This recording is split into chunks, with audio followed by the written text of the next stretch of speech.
देखिए, doctors, nurses और दूसरे जो मेडिकल स्टाफ है, उनकी अनथक कोशिश के बावजूद जम्मू में जो है अमवात ज़्यादा हो रही हैं। इसकी सबसे बड़ी वजह यह है कि जो हमारा जो इंतज़ामिया था, जो हमारी एडमिनिस्ट्रेशन थी, वो बिल्कुल तैयार नहीं थी सेकेंड वेव के लिए। इसको अनदेखा की गई। और जो जम्मू के दूर दराज इलाके हैं, पीर पंचाल है, चिनाब वैली है, वहाँ के डिस्ट्रिक्ट लेवल्स पे जो सहूलियात हैं वो अच्छी नहीं हैं। वहाँ दवाइयाँ नहीं हैं, ऑक्सीजन अवेलेबल नहीं है, डॉक्टर्स की खास तादाद नहीं है, तो वो जम्मू पहुँचते पहुँचते उनकी हालत बहुत बिगड़ जाती है और इसलिए अमवात ज़्यादा हो रही हैं जम्मू में, जो मुझे लगता है बहुत ही फिक्र करने की बात है।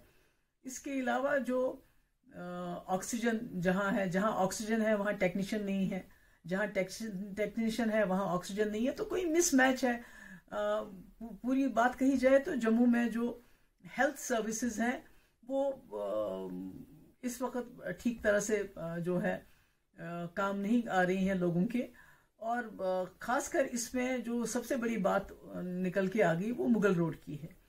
मुगल रोड जिसका लोग इस्तेमाल करके, कुछ लोग कश्मीर आ जाते थे इलाज के लिए, कुछ लोग जम्मू जाते हैं, तो उसको एकदम से जिस तरह बंद किया गया है आम लोगों की आमदरफ्त के लिए, उससे भी लोगों को बहुत मुश्किलात हो रही है। इसी तरह समथन का रोड बंद है, वहाँ से डोडा किश्तवाड़ से लोग यहाँ श्रीनगर आते थे, यहाँ उनका इलाज होता था, चॉइस थी लोगों के पास, चाहे वो जम्मू जाए या कश्मीर जाए।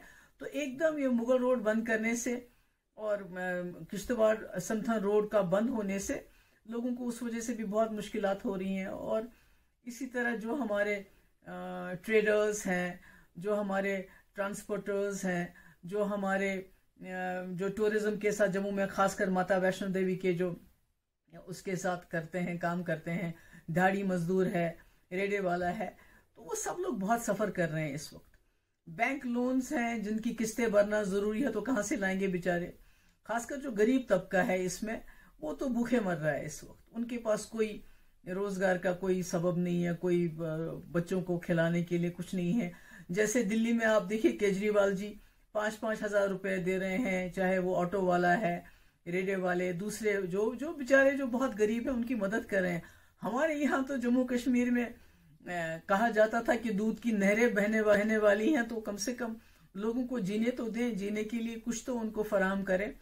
तो इसी तरह से वैक्सीनेशंस नहीं हो रही हैं, जिस तादाद से, जिस स्पीड से वैक्सीनेशंस होने चाहिए, टेस्ट होने चाहिए, वो नहीं हो रहे हैं, जिसकी वजह से काफ़ी लोगों को दिक्कत है। अगर आप देखें कि जम्मू के बाद राजौरी के इलाके में बहुत दिक्कत है। इसी तरह पुंछ में ट्रॉमा हॉस्पिटल का होना बहुत ज़रूरी है, जो नहीं है, और जहाँ ट्रॉमा हॉस्पिटल है वहाँ वो काम नहीं कर रहे हैं। तो इसी तरह से एक तरफ से जकड़ रखा है कोविड ने, दूसरी तरफ से ऐसे में जो हमारी ट्राइबल कम्युनिटी है, जो हमारे गुजर बकरवाल कम्युनिटी है, उसके अलावा भी हमारे जो नॉन मुस्लिम भाई भी कई इलाकों में, उनको भी इस वक्त खदेड़ा जा रहा है। एंटी एनक्रोचमेंट ड्राइव के नाम पे जंगलों से उनको निकाला जा रहा है। तो और दूसरा, मेरे नोटिस में ये भी आ गया है कि जम्मू प्रोविंस जो है वहाँ मिक्स पॉपुलेशन है, वहाँ हिंदू, मुसलमान, सिख सब इकट्ठे रहते हैं, मगर बदकिस्मती से जो वहाँ का जो वहाँ की एडमिनिस्ट्रेशन है उसको बैलेंस नहीं किया गया है। कई जगह इसलिए हमें शिकायत आती है कि जो एडमिनिस्ट्रेशन है वो एक तरफा काम करती है, वो रूलिंग पार्टी के लिए ही सिर्फ काम करती है। खासकर राजौरी के लिए बहुत शिकायत आ रही है कि वहाँ जो है किसी और पार्टी की कोई जायज बात भी नहीं मानी जाती, बल्कि रूलिंग पार्टी के पीछे पीछे जो सारा एडमिनिस्ट्रेशन है वो चलता है। तो मेरा ये कहना है कि इस मुसीबत के वक्त में एडमिनिस्ट्रेशन को ख्याल रखना चाहिए, सभी बराबर हैं, और इस वक्त कोशिश करनी चाहिए जितना हो सके ज़्यादा से ज़्यादा लोगों की जान बचाई जाए, और मुगल रोड को और किश्तवाड़ रोड को फौरी तौर जो है उसको खोल दिया जाए।